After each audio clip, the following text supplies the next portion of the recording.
Hello అండి. అందరూ ఎలా ఉన్నారు? నేనైతే చాలా బాగున్నాను. మీరు థంబ్‌నెయిల్‌లో చూసినట్టయితే ఇది ఈజీగా simple and easy mutton curry అండి. చాలా జ్యూసీగా, స్పైసీగా ఉంటుంది. పిల్లలు కూడా చాలా ఇష్టంగా తింటారు. పీస్ కూడా మెత్తగా నోట్లో పెట్టుకుంటే కరిగిపోద్ది.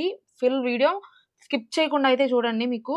అండ్ లాస్ట్‌లో ఆ నిమ్మకాయ పిండుకొని తింటే ఆ టేస్టే వేరండి. ఇదిగో చూడండి నేనైతే మటన్ కడిగేసుకున్నాను. చూసారా నల్లి బొక్కలు కూడా వచ్చేసినాయండి. అండ్ ఇక్కడైతే ఫస్ట్ ఉల్లిపాయలైతే కట్ చేసేసుకొని వాటిని మిక్స్ చేసుకుంటున్నాను. ఎందుకు అంటే మిక్స్ చేసుకుంటే కర్రీ అనేది జ్యూసీగా చాలా బావుంటుంది. ఇలా మిక్సీ చేసుకోవడం వల్ల మనకి టైమ్ సేవ్ అవుతుంది. అండ్ కర్రీ కూడా చాలా టెక్స్చర్‌గా ఉంటుంది.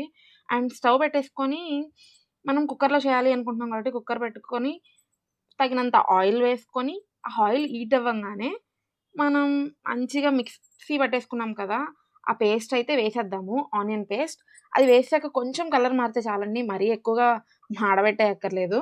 కొంచెం కలర్ మారంగానే నూనె పైకి తేలుతుంది. అండ్ ఆ స్మెల్ పోతుంది అనంగానే మనం అంతవరకు ఫ్రై చేసేసుకొని ఇక్కడైతే మసాలా ఒక పేస్ట్ రెడీ టమాటా, బిర్యానీ చేసేసుకున్నాము. ఆకు, లవంగాలు, చెక్క, యాలకులు 1, నువ్వులు, గసగసాలు, పెరుగు అనేది ఆప్షనల్ అండి. కానీ పెరుగు వేస్తే టేస్ట్ అయితే చాలా బావుంటుంది. అండ్ ఆ పీసెస్ కూడా చాలా మెత్తగా ఉడకటాకైతే పెరుగు చాలా హెల్ప్ చేస్తుంది. చాలా బావుంటుంది. అందుకనైతే పెరుగేస్తున్నాను. అండ్ అల్లం వెల్లుల్లి ఇవన్నీ పేస్ట్. ఏసేసి మెత్తగా మిక్సీ అయితే పట్టుకోవాలండి. చాలా మెత్తగా. అండ్ ఇక్కడైతే ఉల్లిపాయ అయితే వేగిపోయింది. అండ్ అందులో పచ్చిమిర్చి అండ్ కరివేపాకు వేసుకొని ఇంకొంచెం ఫ్రై చేసాక ఇదైతే మిక్సీ పట్టేసుకున్నాం గదండీ మెత్తగా. ఆ పేస్ట్ అనేదేసి ఆహ్, సాల్ట్ అండ్ పసుపు వేసి ఆ పేస్ట్ కూడా ఏసేసి మంచిగా కాసేపు మిక్స్ చేసేసి అండ్ స్మెల్ అనేది పోయేదాకా పచ్చివాసన ఉంటది కదా! లైట్‌గా మసాలాకి. ఆ మసాలా స్మెల్ అనేది పోయేదాకా మంచిగా ఫ్రై చేసేసుకోవాలి. అండ్ కారం గూడా చూసారు గదా! నేనైతే పాప కోసం అని చెప్పి కొంచెం తక్కువేసేసాను. అండ్ మీకు సరిపడినంత కారం మీరు వేసుకోవాలి. ఎందుకంటే ఎవరెంత తింటారో వాళ్ళకి తెలుస్తది కదా! అందుకని కారం అయితే ఎక్కువేసుకోవాలి. అండ్ ఇక్కడైతే ఆ మటన్ అంతా వేసేసి మంచిగా కలిపేసుకొని మంచిగా ఇంకా మూత పెట్టేసుకొని అండ్ కొంచెం వాటర్ పోయాలండి. ఎందుకంటే ఎక్కువ వాటర్ అయితే పోయకూడదు. ఆల్రెడీ మటన్‌కి వాటర్ ఉంటది.